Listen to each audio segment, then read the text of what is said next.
Hello YouTube and welcome back to another video. Today I'm going to be unboxing this. So I've kind of hinted about having this for quite a while on my channel. Sorry about that. But yeah, quite a few people would really like to see this built.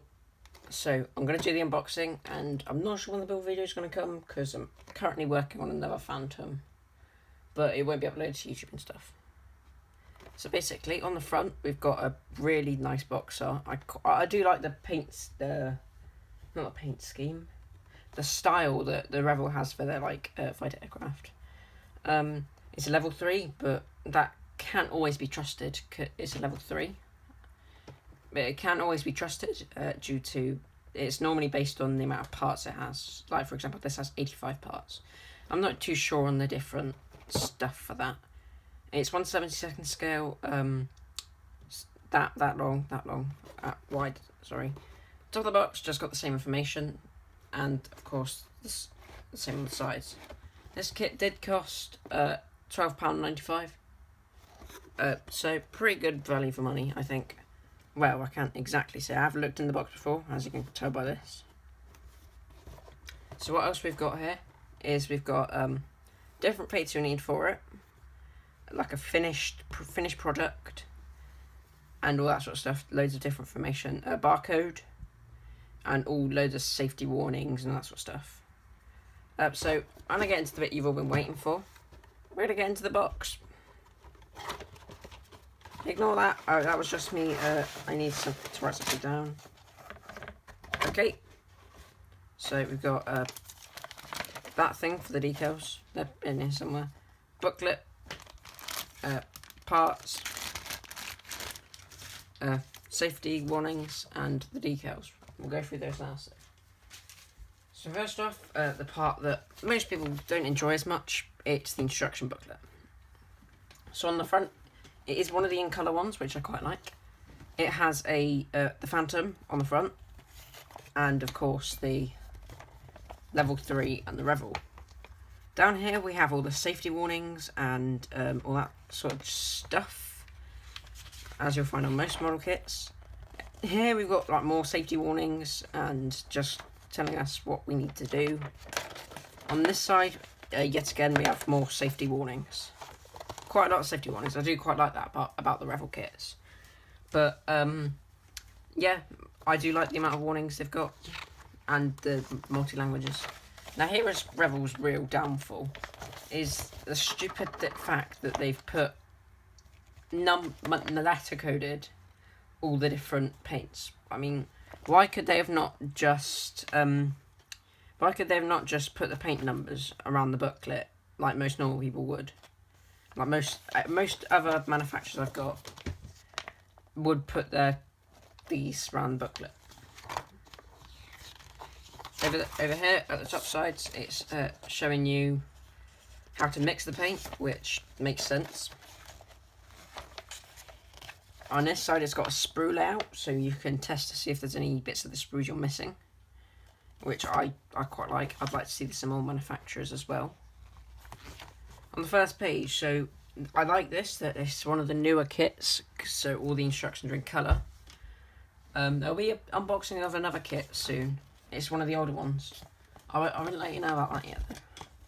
We've got in-colour instructions, which, admittedly, it does help China find what colours and stuff you need to paint the pieces. So here we're assembling the cockpit and the nose of the fuselage of the aircraft, per se. Down the bottom here, we're assembling the wings, the wing assembly, and down here, engines, detailing, and landing gear. This side, we've got more landing gear, more stuff on the engines. I do like these here. It's just showing you which version of the aircraft you want to build. And yeah, more engine assembly and weapon assembly down there. More weapon assembly. This is all going to be weapon assembly here. And painting the two pilots. You can either have them standing up or sitting down. I'm not sure which one I'm going to do yet. I might have them in the aircraft. I'm not sure. And here is the paint scheme. It only comes with one paint scheme. I probably should have mentioned that. It comes in the US Air Force livery. I have one in the British Air Force livery. Not the British Air Force, Royal Air Force livery. Yeah, I still think this is completely stupid and waste of time. And yeah, and that's the end of the instruction booklet. I'll put that to one side.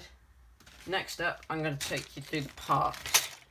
So if I just grab my craft knife, just slice this over here.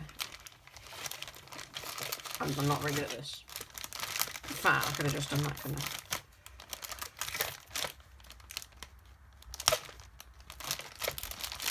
There we go. So in here, let's take a look at some of these parts. I'll just pick that. So on this first sprue, there we go, that's the first one. All the parts, they look pretty good. There's lots of detail, there's loads of riveting. I don't know if my camera's good enough to pick that up, but there's riveting all along here. And although some of the sprues have come off the tail, it looks like they weren't attached very well. I'm not seeing any flash on this first piece, so I'll move on to the next one. So this next one, it looks like it's the engines and the tail and most of the rockets and all that sort of stuff. It looks like some of the parts are falling off, which has actually happened to me for a few of these Revell kits. There's a bit of flash on the main bit here. I don't know if that's going to come across for all of them. Let's just move these ones out of the way so we've got a better view. Really detailed cockpit piece there, if you can see that. And yeah, there's some flash on the ends of these rockets here as well, if you can see that. Other than that, this part of the sprue looks pretty good.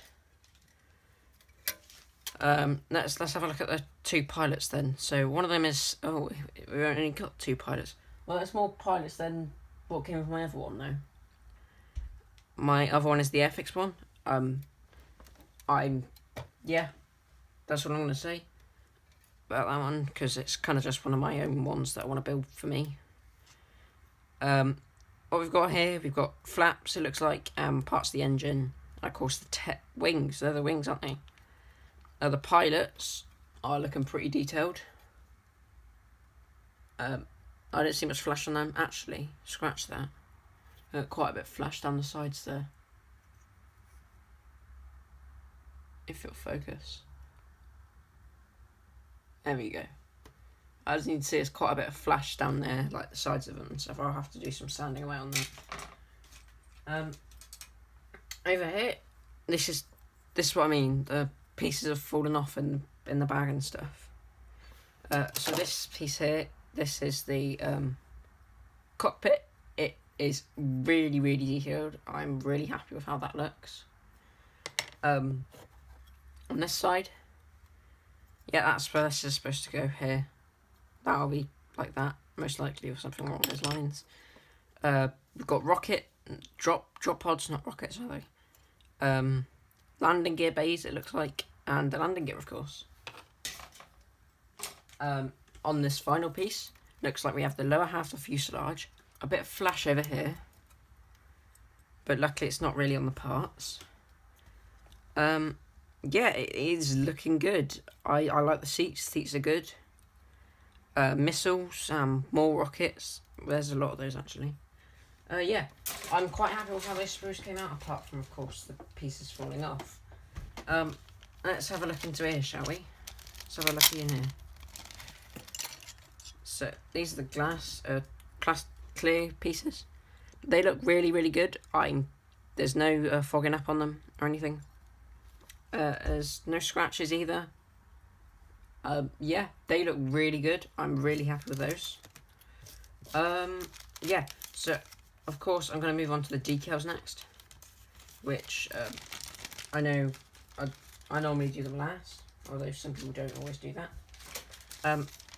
Here we have a very, very, very detailed decal sheet. If you can see, there's a lot of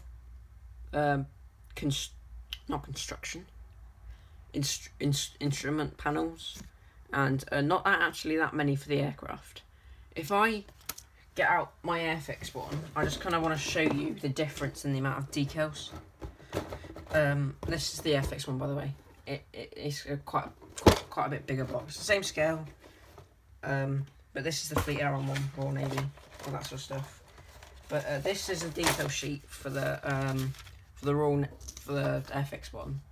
So I admit, yeah, that's all the navy and different forms here. But other than that, there's a lot of decals on this one, isn't there? Whereas this one is a pitiful amount. I'm not actually that impressed with how many I've come with this. Comparing the two together, I'm disappointed in that. I would have expected better, to be honest, from Revell. No, that's the wrong box. Yeah, let me just put this back. You won't be seeing this bit, so this bit's getting cut. So, you know. I want to thank you all very much for watching this video. I really hope you enjoyed it.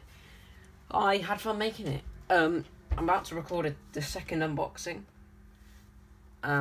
Yeah, that's going to be happening. Most definitely. But what we've got, I want to thank you all very much for watching. We've got that. And don't forget to like the video, share the video. If you want to join my Discord, links in the description. I'm trying to get more members, so it's a bit more active. Yeah, I want to thank you all very much for watching, and I'll see you all in the next video. Have a good one. Bye.